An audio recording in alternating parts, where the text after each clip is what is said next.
Hi students, welcome in the online classes of class 9's math. As you know, we are on 4th chapter linear equation in two variable. In previous lectures, we complete exercise 4.3 up to question number 5. Now our next question of exercise 4.3, question number 6th. And our question is, if the work done by a body on application of a constant force is directly proportional to the distance traveled by the body, express this in the form of an equation of two variable. क्या है? जो work done है, कोई भी काम अगर किया जाता है, work done is directly proportional to the distance traveled on applying a constant force. समझिए, कोई भी हम कांस्टेंट फोर्स लगाते हैं एक इक्वल मात्रा में या इक्वल अमाउंट में, कोई कांस्टेंट फोर्स का मतलब ये है कि आप अप्लाई करते हैं तो कुछ न कुछ काम होगा, ठीक है। कोई न कोई जो किसी वस्तु पर कोई फोर्स अप्लाई की जाएगी तो उससे क्या होगा, वर्क डन होगा। वो डायरेक्टली प्रोपोर्शनल होगा वर्क डन किसके, डिस्टेंस ट्रेवल्ड के। क्लियर? तो फोर्स जो कांस्टेंट है तो आप वर्क डन को equal to force multiply by distance लिख सकते हैं। फोर्स मल्टीप्लाई बाय डिस्टेंस, ये साइन जो है वो डायरेक्टली प्रोपोर्शनल का है, ठीक है। तो इसको अगर हटाओगे तो फोर्स इनटू डिस्टेंस हो जाएगा। मान लेते हैं let work done,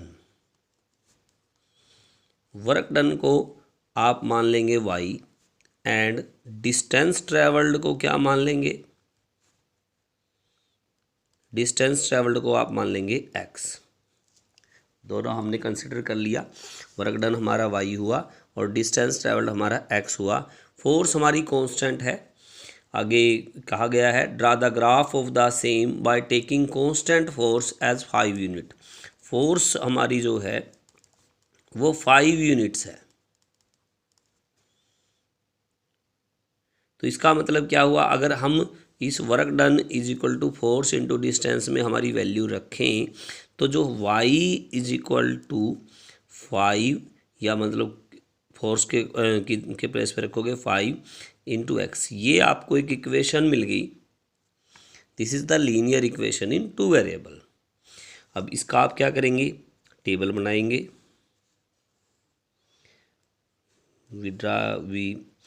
for drawing the graph we draw table.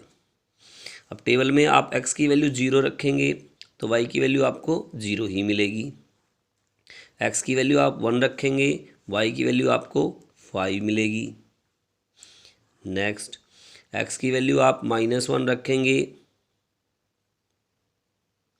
y की वैल्यू आपको क्या मिलेगी, -5 मिलेगी। x की वैल्यू आप 2 रखेंगे, y की वैल्यू आपको 10 मिलेगी। ऐसे आप पॉइंट्स निकाल सकते हैं और इन पॉइंट्स का यूज़ करके आप एक ग्राफ ड्रा करेंगे। You have to draw graph. अब ये ग्राफ ड्रा आपके लिए छोड़ दिया जाता है। नेक्स्ट इसके में क्या कहा गया है, when the distance travel by the body is 2 units. First part में दे रखा है 2 यूनिट अगर डिस्टेंस है, डिस्टेंस अगर 2 यूनिट है मीन्स डिस्टेंस मतलब x की वैल्यू 2 यूनिट है तो y की वैल्यू हमारी क्या आ रही है, 10। तो फर्स्ट पार्ट का आंसर क्या आएगा, 10। और सेकंड पार्ट में क्या कहा गया है, इफ़ 0 यूनिट, अगर 0 दे रखी है, यूनिट मतलब मीटर सेंटीमीटर डिस्टेंस जो भी उसके यूनिट्स हैं जिसमें भी हम मापेंगे वो यूनिट का मतलब रहेगा। तो अगर 0 है तो 0 है, ये हमारा आंसर आ गया। ये दोनों पार्ट भी हो गए। ग्राफ आप ड्रा करेंगे और ग्राफ ड्रा करके मेरे पास ग्रुप में एक बार अच्छा सा ग्राफ जो ड्रा करेगा वो शो भी करेंगे एक बार आप अपना। Question number 7th, our next question is Yamini and Fatima, 2 students of class 9th of a school, together contribute rupees 100 towards the prime minister relief fund to help the earthquake victims. देखिए इस question में दो लड़कियां हैं, यामिनी और फातिमा। वो 100 rupees collect करती हैं प्राइम मिनिस्टर रिलीफ फंड, प्रधानमंत्री राहत कोष के लिए। किसके लिए? अर्थक्वेक विक्टिम्स को हेल्प करने के लिए। भूकंप जो कहीं आ गया है तो उनके उससे जो प्रभावित हुए लोग, उनके लिए हेल्प करने के लिए 100 रुपीज़ कलेक्ट करती हैं। Right a linear equation which satisfy this data. एक लीनियर इक्वेशन लिखनी है हमने, तो मान लेते हैं लेट यामिनी कंट्रीब्यूट। यामिनी ने कितने रुपीज़ कंट्रीब्यूट किए? X. Fatima contribute rupees Y.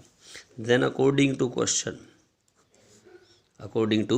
Question हमारी इक्वेशन क्या बनेगी? X plus y is equal to 100।